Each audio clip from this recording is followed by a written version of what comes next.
Good morning all of you students.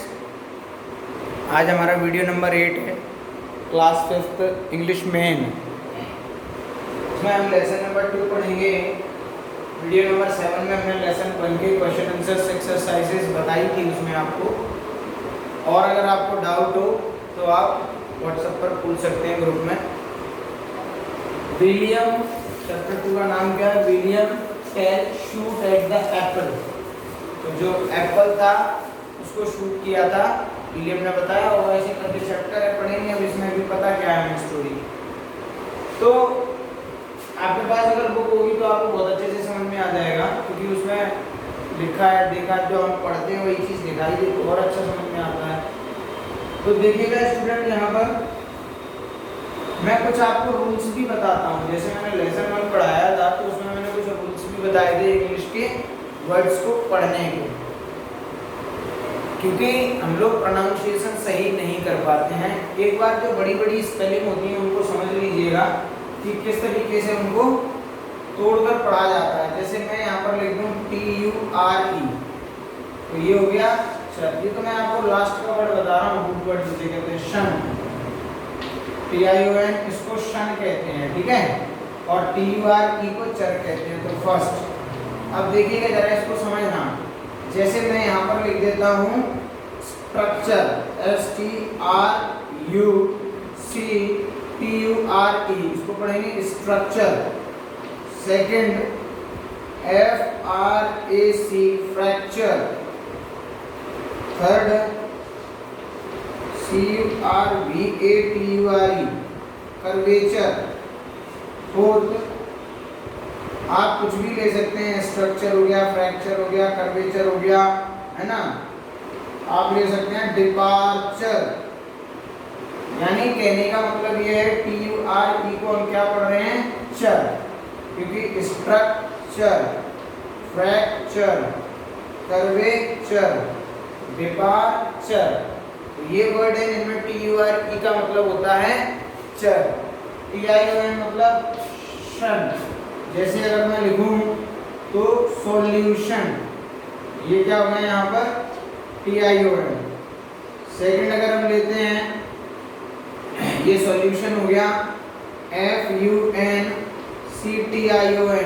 ये हो गया फंक्शन, ये रहा, ठीक है। तीसरा अगर हम लेते हैं स्टेशन, STATION, ये देखिएगा शन। अगला हम लेते हैं एजुकेशन, तो ये आपको स्पेलिंग पढ़ने में मदद करते हैं। मैंने पिछली बार भी बताया था, अभी भी बता रहा हूँ।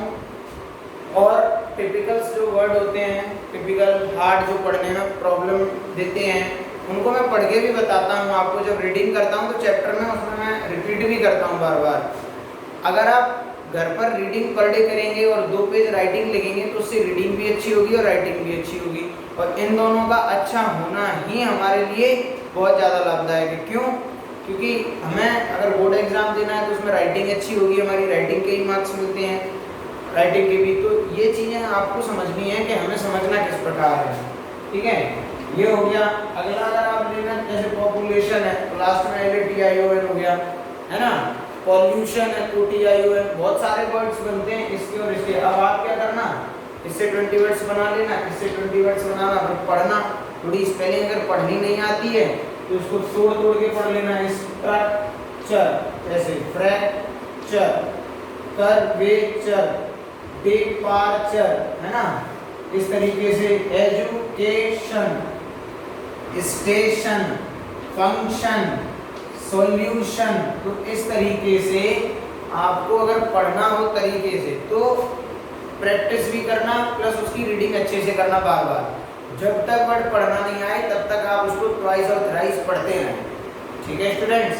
तो अब हम चलते हैं इसके आगे चैप्टर पर। बुक से रीड करेंगे हम चैप्टर को कि चैप्टर क्या किसके बारे में है, ठीक है, क्या स्टोरी है इसकी। ये सब हम कहाँ से पढ़ेंगे? बुक से पढ़ेंगे। सो स्टूडेंट्स, आपको अगर अभी भी कोई प्रॉब्लम हो सो आप ग्रुप में पूछ सकते हैं, ठीक है। रही बात वर्ड मीनिंग्स की स्टूडेंट्स, तो वर्ड मीनिंग्स आपको चैप्टर के एंड में बता भी दी जाती है। कि इसकी मीनिंग ये है, और आप खुद से भी फाइंड आउट कर सकते हैं। जब चैप्टर पढ़ें तो जो मीनिंग ना आ रहा हो उसको लिखें और डिक्शनरी में देखें, तो उससे आपको समझ में आ जाएगा कि इसकी मीनिंग क्या है। क्योंकि खुद के प्रैक्टिस करने से ज़्यादा याद रहता है, बशर्ते अगर हम दूसरे वाले के कहने से करें तो। ठीक है ना स्टूडेंट्स। सो चलिए अब हम चैप्टर रीड करते हैं बुक से। सो देखिएगा स्टूडेंट्स, यहाँ पर है William Tell shoots at the apple. तो इसमें क्या है, the cross bow was the weapon used by European hunters before the coming of fire arms. ये जो क्रॉस बो है ये एक तरीके का क्या है, औजार है जो यूरोपियंस के द्वारा, यूरोप के जो शिकारी हैं उनके द्वारा यूज़ किया जाता है। ठीक है। During the days of the cross बो, शिकारों के दिन में जब शिकार करते थे उन दिनों, there lived among the hills of Switzerland a marksman who was an expert in the use of cross bow. Means बहुत दिन पहले की बात है, जो स्विट्ज़रलैंड के पहाड़ थे उनमें कौन लोग रहते थे, क्रॉस बो लोग रहते थे। वो बहुत एक्सपर्ट थे तीरंदाजी में, इसमें चलाने में, इस वेपन को, इस औजार को।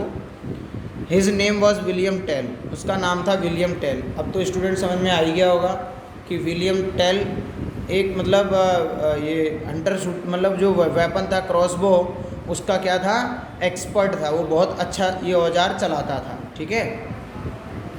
Switzerland was then ruled by a wigged tyrant called Gessler. Switzerland में तब किसका शासन था, बहुत अच्छा, मतलब चतुर, विग्ड मीन्स होता है चतुर, उसे क्या बोलते थे, गैसलर बोलते थे। ये कुछ वर्ड मीनिंग्स हैं, इनको आप समझ लें। So his laws were harsh and he enforced them without mercy. So students, means उसका शासन चलता था और हुक्म उसका चरम सीमा पे था, जो कहता था वही होता था, बिना सोचे समझे उसकी बातों पर विश्वास किया जाता था। Gessler had his head set up on a tall pole by the wayside. तो जहाँ से लोग वहाँ गुजरते थे रोड किनारे, उसने अपनी एक जो टोपी थी, जैसा आप दृश्य में देख रहे होंगे, वो उस पर उसने टंगवा दी एक पोल पर, रोड के साइड में। Everyone who pass that way, जो भी वहाँ से गुजरता था, हर आदमी, had to salute the head, और उस टोपी को क्या करता था, सल्यूट करता था। William Tell refuse to salute the head. अब विलियम जो था, विलियम टेल उसका नाम था व्यक्ति का, जो शूटर था, वेस्टो में बहुत अच्छा चलाता था क्रॉस बो को, तो उसने क्या किया, उसने सल्यूट नहीं किया, रिफ्यूज टू सल्यूट, उसने उसको सल्यूट नहीं किया। And had and walked past the pole, और वहाँ से उस पोल से वो निकला हुआ चला गया, along with his little son, अपने छोटे बच्चे के साथ। The soldier on duty cried, जो सोल्जर ड्यूटी पे था वो चिल्लाया, स्टॉप स्टॉप, रुको रुको। And asked William Tell to bow to the head, Tell to go to the head, और उसने कहा कि ये आपने, ये हेड आपको दिखाई नहीं दी। But the brave marksman went his way without obeying Gessler order. लेकिन जो विलियम टेल था वो बहुत निडर व्यक्ति था, और वो बिना कुछ कहे, उसकी आज्ञा बिना सुने, और वो वहाँ से चला गया। जैसे हम किसी से कुछ कहते हैं ना, अगर वो सुन ले तो ठीक है, ना सुने तो अपने रास्ते से सीधा चला जाता है, वो नहीं सुन रहा है ऐसे। उसी तरीके से विलियम टेल भी नहीं सुन रहा था। Just then गैसलर himself arrived there, फिर खुद गैसलर चल के आया वहाँ पर। गैसलर asked him if he was the famous marksman William Tell who was known to the best shooter in Switzerland. The marksman replied that he was William Tell and that he could hit any mark with an arrow. Means उसने कहा कि गैसलर asked him if he was the famous marksman William Tell, अगर वो मतलब वो प्रसिद्ध व्यक्ति है William Tell, who was known to be the best shooter in Switzerland, जिसे स्विट्ज़रलैंड में सबसे बेस्ट शूटर कहा जाता है। The marksman replied that he was William Tell, तो मार्क्स उस व्यक्ति ने कहा कि मैं विलियम टेल हूँ। And that he could hit any mark with an arrow, और वो किसी भी एरो पर निशाना साध सकता है, मतलब लगा सकता है। Gessler now told the shooter, अब गैसलर ने उससे कहा that he was going to try his skill, कि मैं उसकी मतलब जो स्किल होती है खुद की व्यक्ति की जो जिसमें वो पारंगत हो, ठीक है, उसकी स्किल मतलब खुद की अपनी जो कहते हैं ना कि उसके वो इस चीज़ में अच्छा है, तो स्किल्स यानी उसके बारे में जिसमें वो अच्छा है वो उसका गुण चेक करना चाहता था Gessler. William Tell would have his freedom, मुझे इसके लिए आज़ादी चाहिए, मतलब मुझे कोई if he succeeded in hitting the mark he offered, मतलब मुझे ये अगर मौका मिला तो मैं इसका मतलब मैं हिट करूँगा, मतलब मैं निशाना साधने में सक्सेस हो जाऊँगा अगर मुझसे कहा जाए तो, मुझे ऑफ़र किया जाए इस चीज़ का। इज़ दिस योर सन, क्या ये तुम्हारा बेटा है?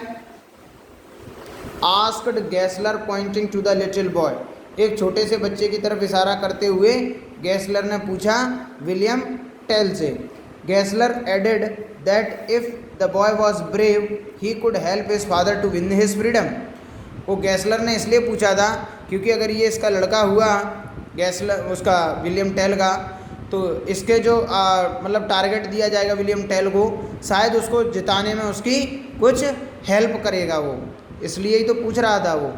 Gessler now order the boy to go and stand near the great oak tree in the distance, तो गैसलर जो था वहाँ का उसने उस लड़के को ऑर्डर दिया कि आप जाइए और बेनियन ट्री के नीचे खड़े हो जाइए, ये लीजिएगा बेनियन मतलब बर, ठीक है, बरगद, तो उसके नीचे आप खड़े हो जाइए जा कर के दूर।